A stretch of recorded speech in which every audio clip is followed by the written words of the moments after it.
All right, peace family. We right back at it. Part two. I want to finish up this dialogue, and I'll probably pick up where I left off since we're talking about you know that particular topic. All right, I'll give you a minute to get in here. Tell a friend to tell a friend. You know,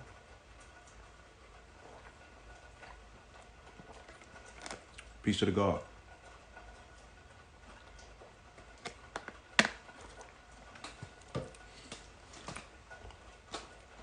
My brother 19 just tapped in, and that is serendipitous, right? Because like I said, I wanted to continue the conversation from where I just left, and I'm speaking about Mother Tanetta, right? And Mother Tanetta's ability to be able to utilize information that merges our collective story and that separates it. You feel me? Anytime that we speak about the marvels and the mysteries of the Americas, we're not denunciating, or separating ourselves from any African history. We're just saying that there are so many gaps, right? There are so many missing pieces to this particular puzzle. When you start adding on the information and piecing it together, especially the mathematical computational information that Mother Tanetta presents, then you start seeing our similarities, because they can destroy artifacts, right? They can, you know, start whitewashing, different things that you might physically observe. But the math, right? You can't do anything with the math. So if you find this consistent connection right across the board with these mathematical, numerological, connections, if you will, right? Then you have to start seeing that there's some level of connection. If they was doing this over there and they was doing that over there, you feel me? Chances are they either one had to be into contact with one another, or this is a universal language, and they're both being receptors or receiving of cosmic universal information. You feel me? Because the landmass, according to what we have been led to believe, it's very vast and it's very quote unquote, separate. It's separated by a big sea or what have you. People will talk about Pangea. Pangea, can we get some dates on that though? How long ago was Pangea? Right? All of this information was just contained in one place, and then the continents broke up and these people took it over there and them took it over there? Or was they in communication and, was they in contact with one another? You feel me? So again, I visited a site right here in Georgia today where they have petroglyphs there, where they have petroglyphs that you can only see from the air, right? Aerial petroglyphs. How are they doing this? Who are these people? You feel me? I just give you a semblance of some of the stone structures, right? Ancient, antiquated stone structures. And this camera is not the best camera to like see what I was seeing with my physical eyes. You kind of like had to be there to make sense of what it is that we were seeing and how this stuff was set up as a temple, and then they destroyed certain aspects of the temple and they put certain aspects of it back together.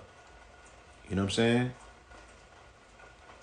So let me do this though, because the bro is out of town in Dubai, and I definitely want to know, right? Because it looks very interesting observing what I'm seeing through this camera. When I log in, every rising that I log in, I get greeted with a like, yo, you got to see this, man. You feel me? And yeah, let's tap in and see if the brother can share some of this information with us. There you go. You should Hold on, I go. can't see you. Oh, there you go. Oh, to get my crown right, man. You know what I'm talking about? I did not know that you were having a conversation about Mother Tanetta when I decided to log in, but so synchronistically, man, the energies aligned. Yes, yes, yes, indeed. You know, I was telling them initially about my meeting. You know, when I met the minister. You know what I'm Mm. saying? And I was telling them that I've never met anyone with his energy. Mm-hmm. And it's incomparable. I can't say, yo, it's like this. No, I never felt anything like that before to say it's like anything. Only thing I could say was otherworldly. So who am I to say, or anyone, you know, should not be able to say that whatever he says ain't true in regards to him saying, I've had experiences with, you know, X, Y, and Z. You know what I mean? You can't possibly Facts. say that because it feels like he's a projection, right? That's how his energy feels. It's like he's Facts. here, but he's not, you know. And then I was speaking about Mother's Tanetta's ability with her information to bridge these narratives and these concepts. Because I was speaking about some information I shared earlier last week. Every time that we talk about the Americas, Pan Africans get in their feelings like as if we're denouncing any African ancestry, but these are the same people that told us that we went everywhere. So why can't I speak about where we went without taking anything away from where we from? You feel Facts. me? We are identifying all of these floating pieces to pull them together to show that there's a cohesiveness to our narrative, but we shouldn't just be harping on one piece, especially if we're over here and there's so many mysteries right underneath our feet. You feel me? Facts. So You I want to know, know what you are experiencing, you know what I'm saying, with your high level observations out there though. it's truly the future, man. You know, if I come out here and if I was to design a city, it would look like Dubai. You know, I talk about all the time. I hate, white patriarchal intellect architecture, Yes. and it bothers me because you look around at a very bland skyline of architecture just meant to control the mind. And it's the opposite out here. The buildings are beautiful. You can tell that the most brilliant minds created these, and they've done them on purpose to create an experience like none other on the planet. Right? Right. This entire You uh, country. utilizing architecture once again because that's a mathematical rendering, right? So they're utilizing architecture to express a particular concept and speak to your consciousness in a way that you know you're not even familiar because it's a subconscious rendering. So you like, yo, yeah, And the entirety of it all is to create an experience like none other on the planet Earth. You understand me? That's the entirety of it, that they possess an idea about Dubai, that it is the leader of tomorrow. You understand me? And they compete with the rest of the world. And one thing that I learned out here is that, they don't use none of any money that's connected to oil or anything to run this country. All of their money that they get to run and build this country is based off the people that come to this country, right?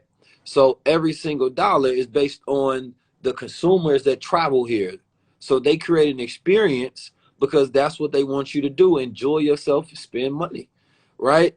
So they create a dependent system to make sure that you have the greatest experience when you come here. And mm, because it's so hyper competitive, everybody's trying to be nicer than the next person to make sure you have that mm, experience. And it's like right, a content world. They want you to take pictures. They want you to stop. They want you to enjoy it for a moment.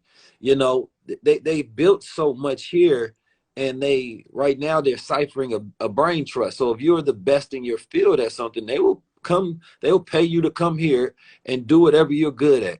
They'll pay you millions mm, of dollars, right?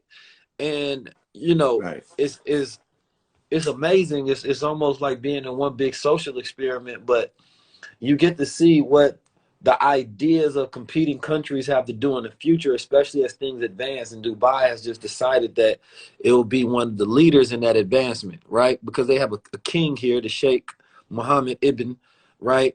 Um, and it's really his vision that leads Dubai, right? And he owns everything, right? And he's very, that's just known. I own everything, right? oh, In so it's a America, monarch. right? Yeah, in America, it's not as known that you own everything. They had a system before that, if you wanted a business out here, one of the Emirates out here had to own 51% of your business, and you own 49%. And even if they did nothing, they still got paid. So so you had all of these people that was just they did nothing at all, collecting checks from multiple businesses because they were of Emirates, and that was the only way you could own a Yeah. business. Yo, that's Now, better than the mob had it. God damn, bro. yo, now they changed it The because mob just wanted 10%. no, they say 50-51 mean they own your business, number one. They're not just partners. You understand me? Um, Damn, bro. and number one, I enjoy it, to be honest, because I think that you have to escape reality and get to a place of, you know, what would the future look like if we were building our own world, right? Right. And when I come to a place like this, you almost get to imagine a glimpse of heaven, right? As artificial as it may be, as constructed as it may be for you, right? But it's the idea of beauty, right? All around you for the human experience.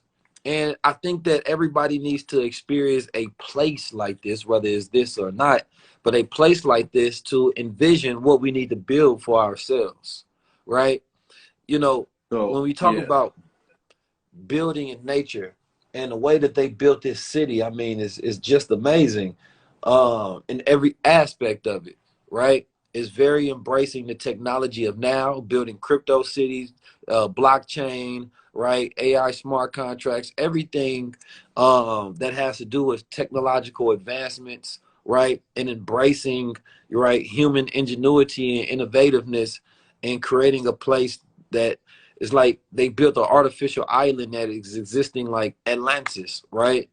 Building on top of in the desert, creating an island, right? Spending the money to create whatever the mind can imagine in art. So, with so much technological advances and consumerism going on, where does Islam fit into the fold in Dubai? So, theirs is based off Sharia law, right? So a lot of the things, and here's the thing, but because it's completely based on tourism, right? I believe that laws change to fit right the standards of the people so they can continue to have a good experience. Um, and you see it's like any Middle Eastern country essentially from my perspective. Um, the Sharia laws, you want the modesty, the not too much possession of affection in public, and a lot of different laws that may be very regular and standard in America are illegal out here, right? And crime, they're trying to zero out crime completely and create a place to where people can feel like they're safe. Does poverty and a multitude of other different things exist? Yes. And Poverty? yeah, one thing that it's illegal to talk about the government out here. So you know what I'm saying. I ain't trying Right. to go Yeah. deep into the political realm. All right. Yeah. Yeah. Yeah. Yeah. We'll talk about it. But I haven't got deep into the politics period anyway because I've been busy building with my African brothers out here, right? Um, I would just say there's a lot of the stuff that you hear about it. Those are just rumors and gossip. Like you come out here and experience for yourself, and you realize there are more freedoms, right? And it's of course every hotel you go to essentially probably have a prayer room for you. There's beautiful mosque, you understand me, and there it's definitely Islamic law and structure that the foundation of these rules were built. Um, Mhm. and it feels good, to be honest. You know what I mean? When you get to a city and you can feel the energy of it, it feels Energy. Yeah. elated. You understand me? It feels like they upliftment. You know what I mean? So Islam is a way So, of life right. that works to create heaven on earth, right? And I think that regardless of what their politics may be, I think what they're trying to do is create a heaven on earth that competes with any other place on earth. Now, before you left there, you were building extensively on infinite wealth strategies. Being in a place like that, that is the Oh, epitome I'm still here. of what. Hmm? I'm still here.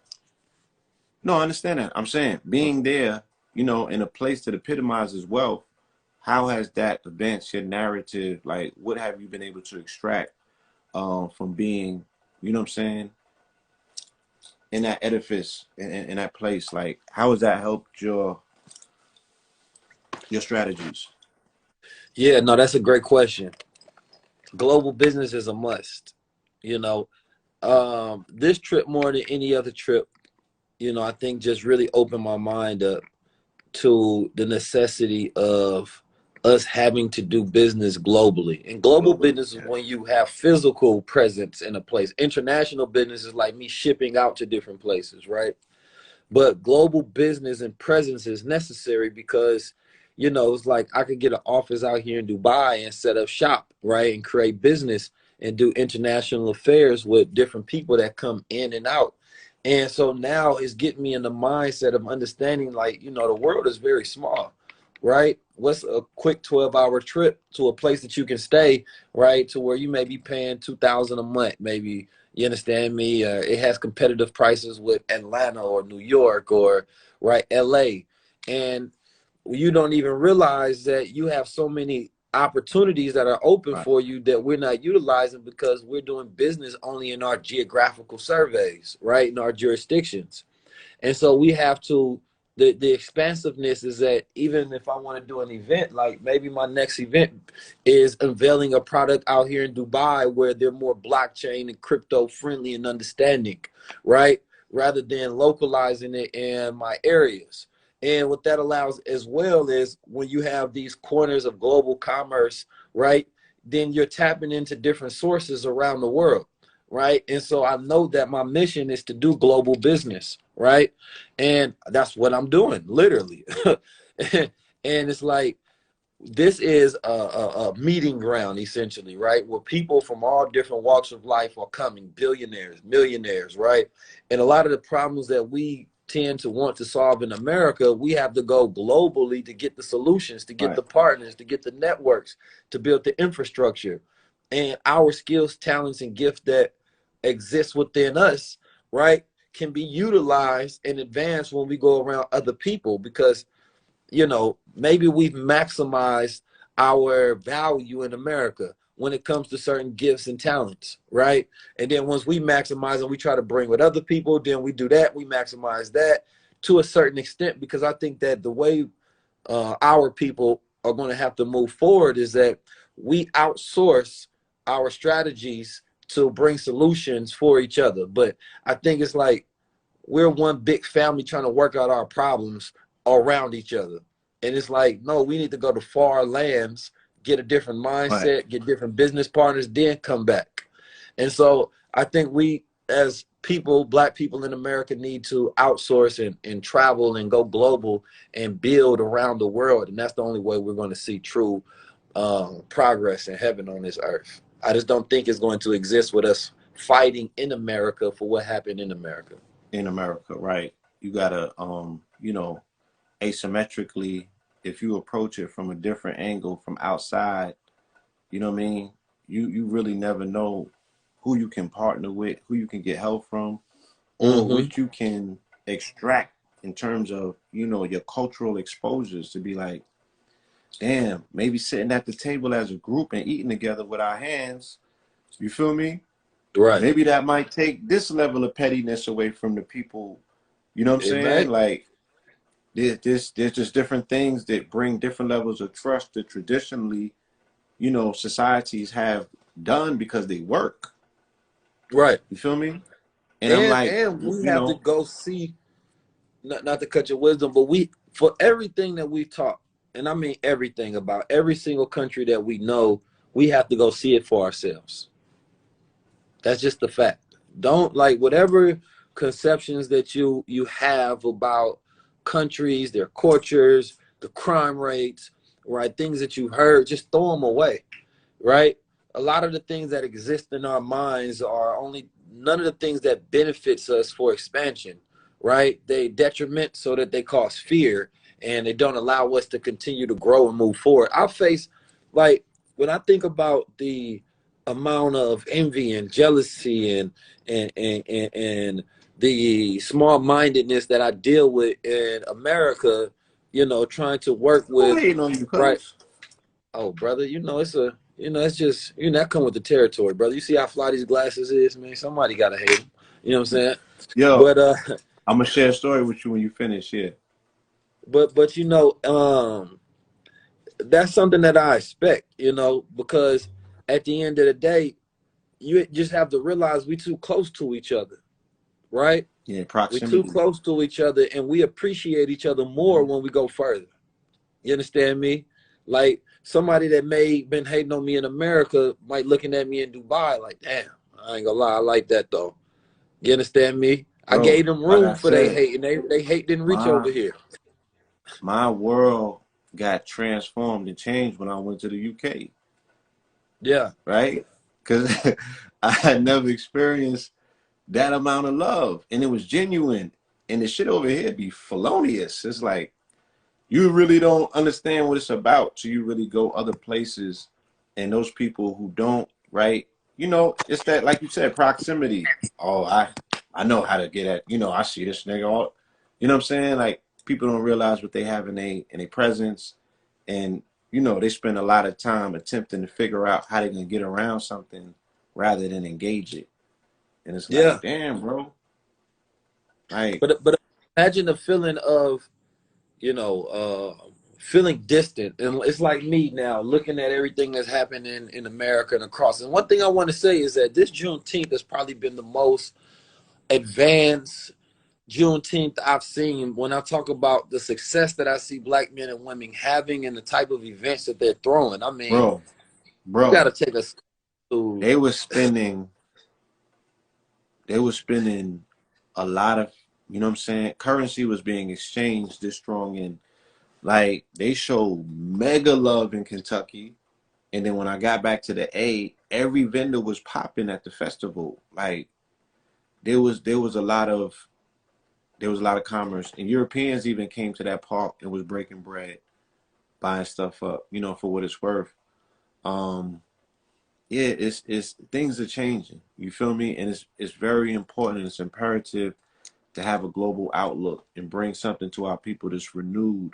I was speaking to a, a, a young brother the other day, and again, I had put something up, and somebody got in their feelings about, oh, you brothers are not being African enough. And I said, look, I've spent 40 something years mastering being an American because this is the territory that I'm engaged in and I'm involved with, right? This is a terrain. This is something that you can't fall back on and just go to sleep. I'm like, bro, I only know this. If I want to know that, I gotta go there and immerse myself in that environment so I could become that.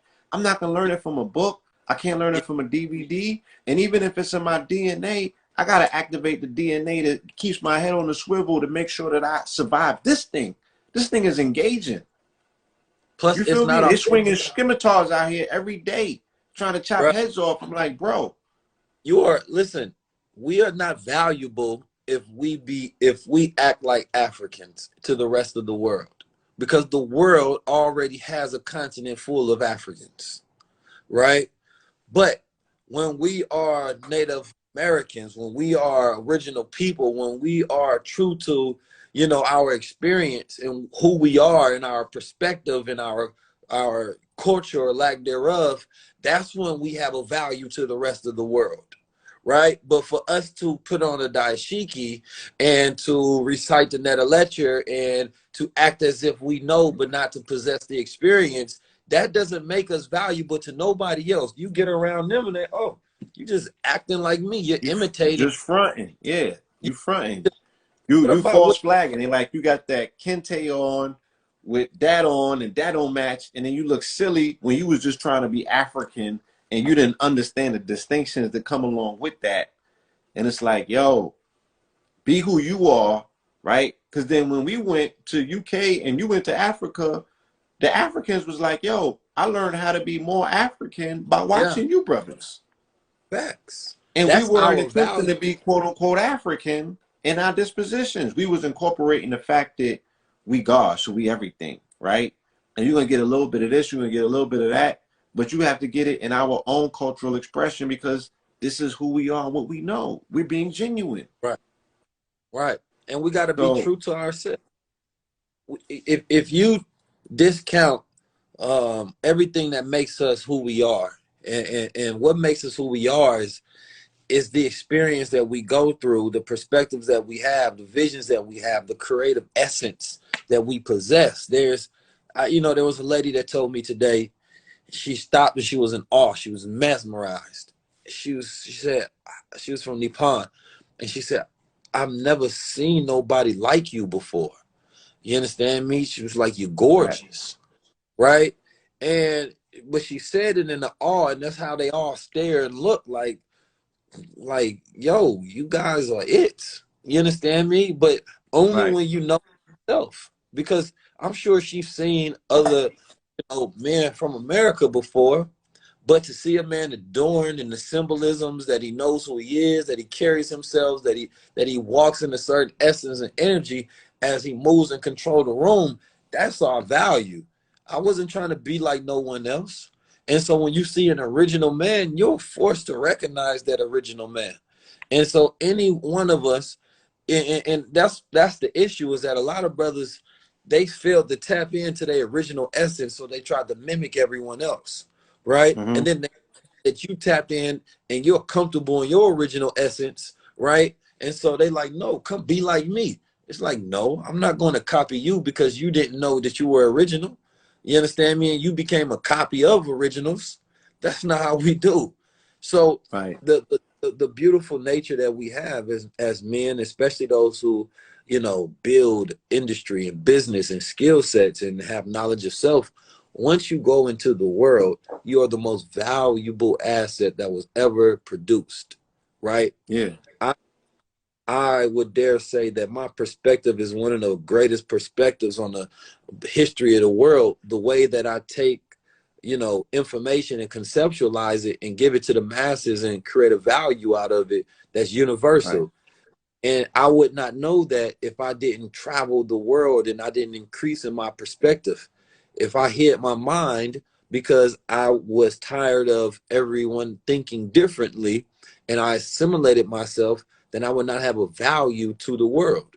And so everybody right, needs to learn how to tap inward to themselves, not outward to everyone else. right. And like Malcolm said, what I mean, when he traveled abroad, what I mean, and he was like, whoa. And like the jazz musicians, when they traveled overseas, anybody who has been experiencing, a level of oppression or, having certain levels with self-identity, when they got out of this country and they got other places, they were able to see themselves. You feel me? And let me Mm-hmm. qualify when I said that we met Africans that told us that because of us, they became more African. Is that in our quest for knowledge of self, we have tapped into a myriad of information, a knowledge base that the quote unquote typical African doesn't have access to. They don't know about Kemet.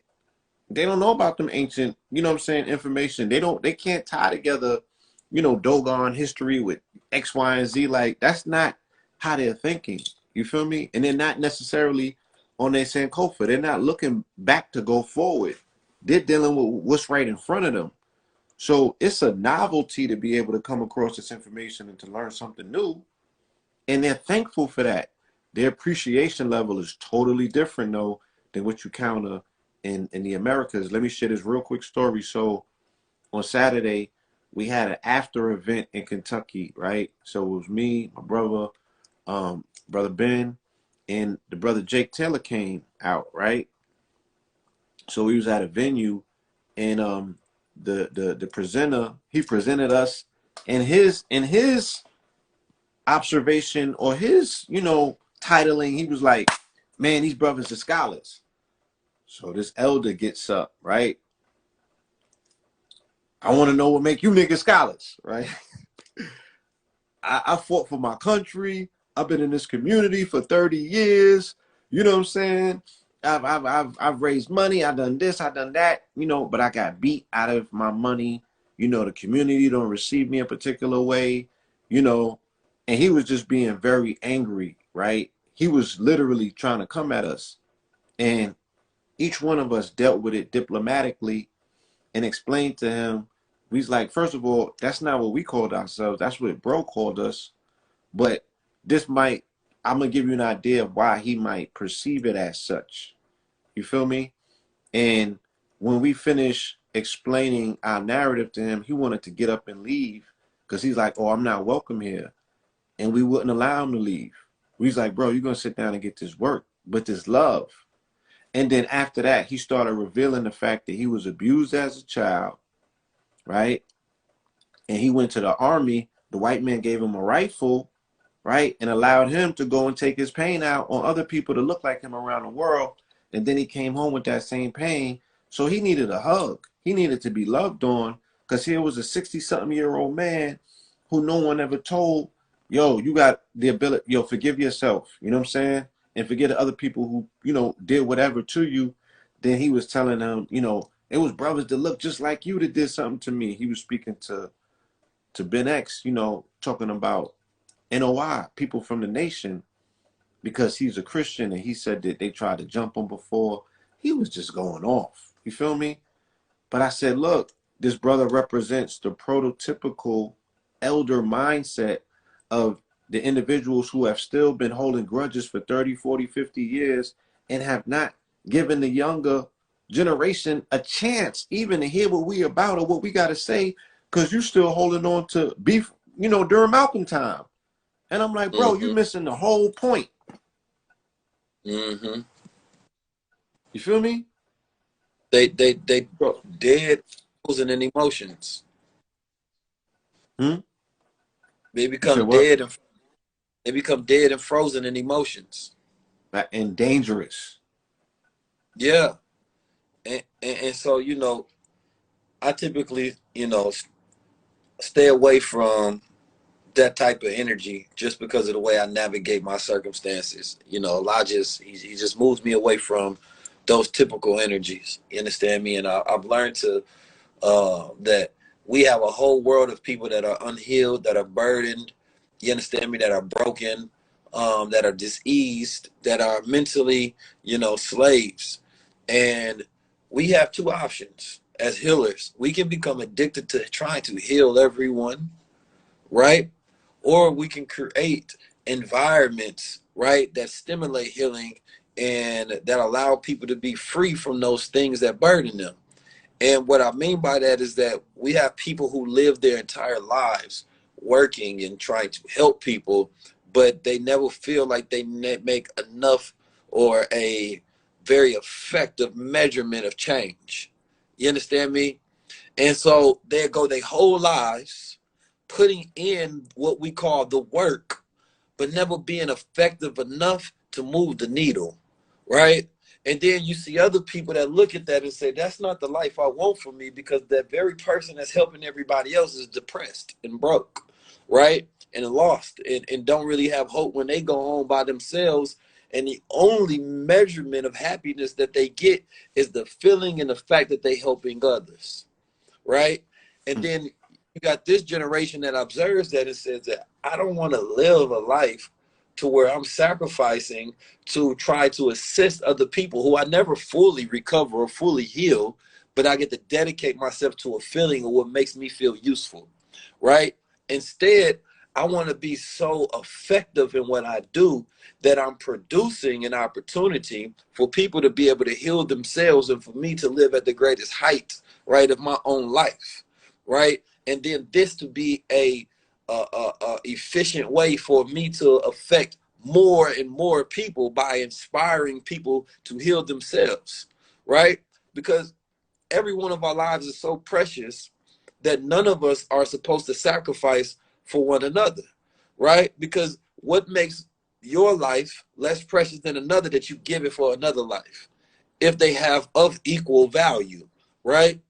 But sometimes we exploit ourselves because of our own traumas that are unhealed. And because the one measurement of value is that we find a semblance of, fulfillment when we help others, that becomes the way we live our whole lives. The healers are sometimes so unhealed that the only time they feel good is when they're helping other people. You understand me? But never truly help themselves, right? And so that's not a real life that is fulfilled, because you never get to explore life beyond your own hurt and pain that you never healed yourself. And so there's a lot of work that looked at, and it has to be untangled and unwrangled, because I see so many healers that are unhealed, right? And don't live a life to where they produce wealth, they produce happiness. Their offspring are often criminals or in jail. And it's like, who's not observing this world that's being created around these people that's supposed to be helping others? Why is the effect that their family is bad and they're not living the right way? When we're doing good, we're supposed to produce good in all aspects of life. That's how we know it's good. By the effect it has, not just on some people or the attempt, right? But the true reality that it produces. So we have to re-examine how we go about it, and not try to pressure the next generation to look like revolutionaries, but not produce the change that a revolution is supposed to produce. Whew. Where my drink at?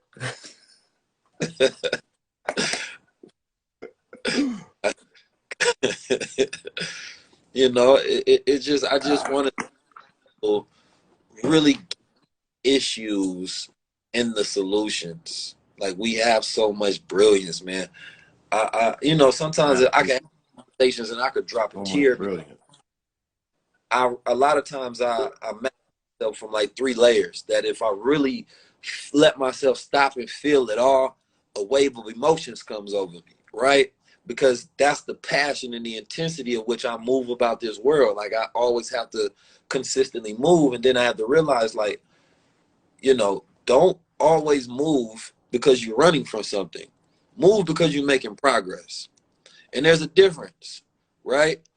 And so you have to stop and know that, oh, I'm moving like a shark because I have this vision. But don't distract yourself, right, from like healing yourself. Don't distract yourself from finding real peace, because you don't want to hear that you need to slow down, you need to stop, you need to pause, you need to be in the moment, you need to recharge. And sometimes we try to maintain so busy because the real work that we do feels too responsible. It requires too much of us, right? And there's no reward given for the work that we do within. So we like to do more work outside so more people can recognize it and show us things and say, hey, you're doing great. But if you spent the month working on yourself, people will feel like, oh, you lazy, you took some time off. Like, yeah, what you happened? fell off. Like, you know, you disappeared. He was like, I'm doing the work though. And there's no reward for that. Nah, there's no reward within. So you think that people are getting into the so-called work just for self-gratification? I mean, for not self-gratification, but for gratification purposes, to give them a level of quote unquote purpose? Yes, I see it often too much. And a lot of times you can tell by how passionate people are, right? It's not that and what I mean by that is that, you know, we are supposed to be connected to, you know, life in all forms and have the greatest form of empathy. Human beings and empathy is what gives us our righteousness, right? But sometimes when I see it and I see a person crying for another, I really see them crying for themselves. You understand me? But they're masking this moment as an opportunity to release emotions. You understand me? Without dealing with the real reason that they're out here, that they're so driven. It's like seeing somebody that's constantly in the street fighting because their kid was murdered. And they never got over that. So this is their way of masking, in the grieving process was a frozen emotion that consistently pushes them to do the same thing over and over and over and over and over. Right? And so because it's so stagnant, and this is how you can tell. The emotion creates the same triggering process in the same people that go through the same processes of grief, right? And a same lack of healing. And if we see progress, then that's how we can tell, oh, you're doing it for the right reasons because your mind is in it as well, right? When a person can take themselves out of it, they can see it from a bird's eye view in a different way. They take their emotions out of it, and then they can move correctly to say, actually, That's not how we strategically get this done, right? We can go yell, we can go boycott, we can go fight and do all of these things, but let's take a step back strategically. If I really want change, then let me put my mind here, right? And let's put some mathematical equation and formula to this, right? And so for me, I like to step back like, man, I can't overindulge in death because it doesn't allow me to think correctly in life, right? If I'm stuck watching videos on this person died, I'm gaslighting and triggering other people, right? And I catch myself back into the same motion. And we know so many people have done that for how many years. But how many times have they stopped and created a whole new blueprint on how we address this problem, right? They're stuck in a cycle, the same way the system is in a cycle. So the victims, and then it produces these victims to become heroes, and these people go through the same cycle of, okay, it's almost like a process. Hey, it's trauma, here's victimhood, here's another hero opportunity, here's you to go protest, here's the system again doing the same thing, projecting and producing. Right. It's step and repeat over and over and over. And it's like, whoa, the system is working. And every time somebody dies, it's going to trigger somebody who's emotional, and they're going to activate, they're going to move. It's the same actors with different names in a different era, do a different time over and over. And the person that has a different perspective and a different way of going about it, they're often castigated as the enemy, right? Because they don't want to look like and operate as the standard revolutionary, right? Because they really want to be revolutionary, right? Revolutionary is not going with the standard of what it looks like, right? To produce change. It's producing change in any manner, in effective way that it can be applied. So it's like what we do and what I do. I'm going to, all right, how do we produce it with technology? I'm looking at, we are immature people. We can look at the wealth gap. We know that that's connected to criminality. We looking at the process of America's laws. We looking at the creation of new technology. We looking at the new access economy that we have. And we looking at the global affairs, the attention we possess, and the powers that we now have. How do we cipher this into a formula to where every single problem that we've had can now be solved, right? With technological solutions, right? And technology sounds boring to people. Oh, that ain't revolutionary. No. Yeah, I mean, I want to go do it the hoorah way because that's something I can do right now that makes me feel like I'm doing something. But that's not what the generation are going to benefit from. I don't benefit from the picket signs in the streets. You understand me? I benefit from the advancements in technology and the access. I benefit from people laying down the footwork to produce wealth that I can inherit, whether it's knowledge or whether it's material assets or commodities or whatever it may be. Like, those are the things we evolve upon, the ideas, the concepts, the assets that are here for us. I benefited from the Honorable Elijah Muhammad building infrastructure and me being able to learn and tap into that and saying that this is something that I can work upon, these models that were given to us to think and to move, and these goals that were given to us for freedom, justice, and equality. Like, pooling resources can now be a AI smart contract, right? The concept remains the same, but the technology to produce the solution has changed. I'm not going to go out and do it the way he did it in the 50s and 60s. I would be a damn fool, right? But the concept was so spot on that you don't need to change that. But there's some people that say, no, y'all not doing it how the messenger did it. No, we not, right? You're not supposed to. What you wanted us to do, which is producing these solutions in a way effective thinkers and doers and executors are supposed to do in today's time.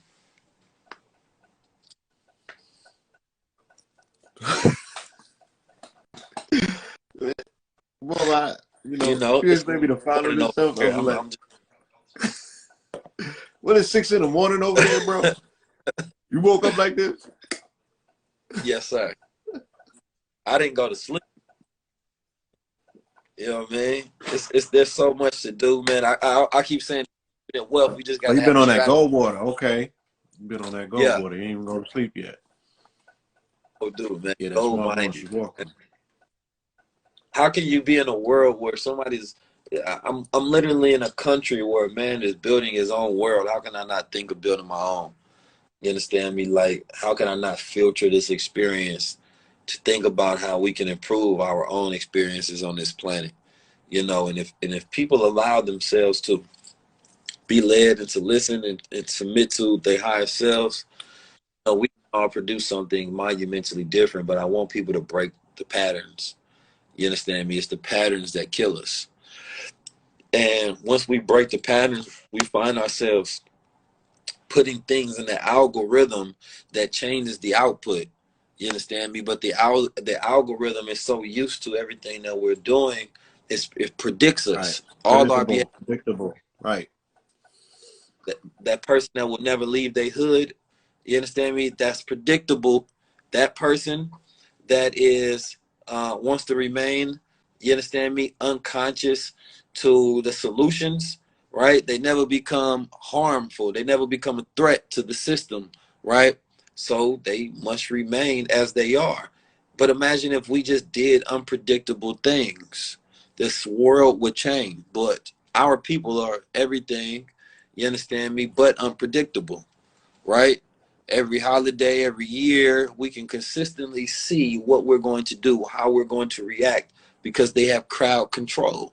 You understand? Because we are crowd minded. And when we decide to say, you know what, how about, you know, we react differently? I once suggested that, you know, imagine if every time, you know, a person got killed in America, instead of we go boycott, we boycott. It creates this new economic behavior that we now go overindulge in buying black things, and Right. that drives the world crazy. Like, I don't think I like the reaction that this now has. You understand me? And at first Right. they They think, have to. Right. It forces them to reevaluate, and they have to run entirely different metrics because now they're gonna scale to be like, what would this look like? No, we gotta stop this. Stop yeah, killing. Right.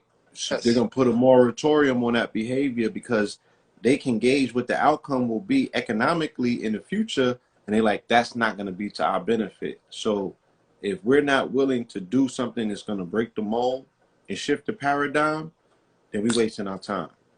You feel me? it would drive the world crazy. It would drive. At first, they wouldn't know what to do. They'd think about it like, I don't think I like the idea of if we murder one of them, they go spend with each other more. Like this, it creates this hyper spending habits to where they start circulating more power, because it literally means that our activities drive good economic behavior. You understand me? And so that's the opposite of what they've always wanted to do, right? That if tragedy truly brought us close together for long term sake, oh my God, they would have to find a completely different way of going about it, right? And Mm-hmm. and it would break our pattern and our habits, and that would change the world. Indeed, Yeah. indeed. So, in regards of change, you know what I'm saying? When you get back, like, where would you recommend, you know, because you got an academy, you have a captive audience that you can definitely speak to, you know, where does it start? Oh man, number one, it starts with education. You understand me? I believe that education, more than ever right now, is the most important thing for us to focus on. We all have a lot to learn in areas that we don't want to learn. And that's the most important. It's the areas that actually, that part, that's boring. I don't want to learn that. And the reason why is because our brains become so plastic. And when we don't want to learn, we are only in survival mode. You understand me? And our brains is only using those neural pathways that is used to operate on. And unless we learn and completely start to rewire our brains, there's nothing that can be done with the generation before.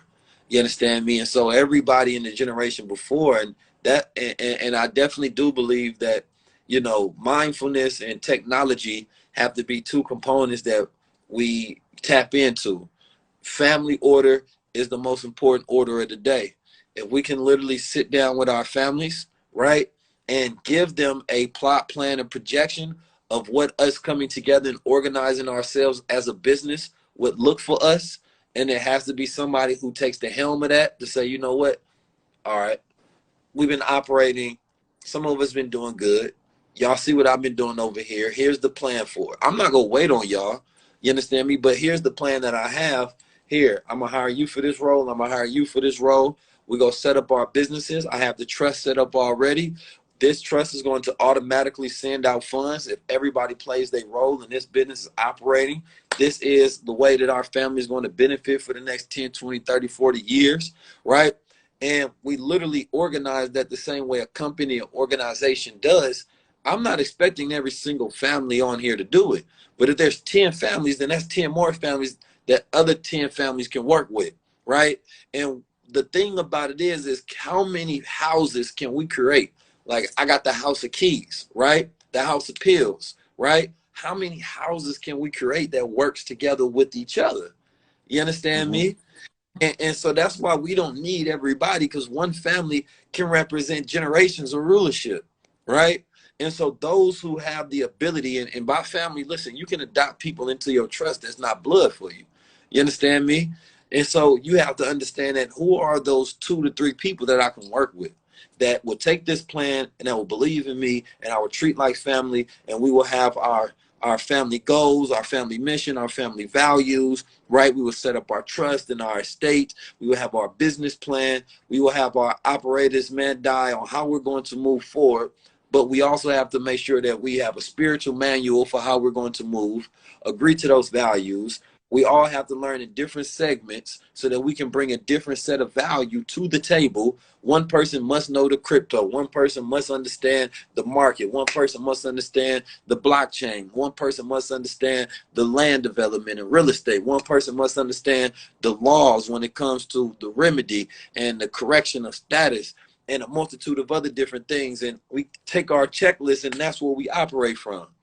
And if you don't feel like you're at that place ready, spend time on self-development, right? And mindfulness, because the mindfulness will allow you to spend time creating the vision, right? And the plan. But a lot of us need to start at this place, particularly is where the little boy and the little girl was hurt, right? That's a mission for every single person. Start with a little boy and a little girl was hurt. And I mean that little boy in you or that little girl in you, right? Because we have a lot of grown males in bodies, but boys that are unhealed operating because their body was forced to grow, where their heart and their mind and their emotions are still immature and frozen where they were left at, right? And so if you can't do those things, you have to start with that. And even if you don't even feel like you have the issue, you feel like you don't feel like you have that problem, check yourself again, right? Check yourself again, because when you get to that place of arrogance to where you feel like, nope, I've done that, that's when you really need to do more work, because you're not even open to it anymore, right? And so you can be naive to your own pain, right? And covering it up with your work. So you have to start with that little boy and that little girl inside you and work to grow that little boy and the little girl to become grown in all areas of life. And that's what we're going to focus on in the Infinite Wealth Strategies. And that's why Kalima and Pops and Bashir and my mother are going to be helping me facilitate this process over the next 8 to 9 weeks. Oh, indeed.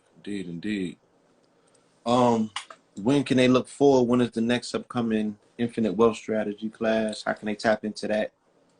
If the people online is not BWO members, what's going on with that? So for this one, it's not yet in the BWO, so you can text my number, Infinite, to 323-577-6692. Of course, it comes with, repeat it again. 323 577-6692. And that one right now is only $444, and that's for 9 weeks. So I just extended a week because of Dubai threw me off. And so yesterday I spent all day uploading coursework. You understand me? And of course, these are going to be live, but you're going to have access to a vault and access to a lot of pre-recorded things. We started off with tokenomics and learning how to learn, and we're going to go into status correction, and then we're going to go into the ACEs test. I had all of the students take the ACEs test, right? And we're going to go over that and what that means. And that's adverse childhood experiences. And a lot of people don't realize is that from a neuropsychological level, from a metaphysical level, some of these things that you're trying to heal from are not physical, right? They have nothing to do with your obtaining a new skill set, you're still going to be blocked in life. You can gain the best, you can have the best teacher in the world teaching you the greatest money information, but it just don't work for you. And that's because there are some things beyond the physical. You understand me? That we have to work out of us. You understand me? And physics allows us to be able to see the reality of the non-physical world, right? And physics is like one of the most complete sciences, right? That is fact-based, based on experiments. And so once we are able to get that off of us, the things that we learn can now flow. You understand me? It's like you're learning in a room. Everybody, you get all of the information in the world, right? But you're stuck in that room. So you can't take that information and do anything with it, right? And that door that's locked, that's the emotional boundaries, that's the hurt and the pain and the things that you hold on to, and so many things. It's like, damn, I'm learning, but I don't feel my situation changing. I haven't advanced. Why? And that person that's more healed than you with less skills, they will go further than that person that's hurt with more skills, because you're going to block yourself. So there's so much healing we have to do before the skilling. You understand me? Healing before the skills. Heals and skills. You know what I'm talking about? So that's why we're going to focus on the full development. And I want everybody to be patient with this process, because I gave tokenomics and I gave a full rundown, like a rundown I've never done, because I've been ciphering information from all over. In a way that I address tokenomics is not the same the way no one addressed tokenomics. I want to make sure that that word is burned into that algorithm, to where you're going to start hearing 19 keep it out there. Yes, indeed. You know, as always, brother, I appreciate you.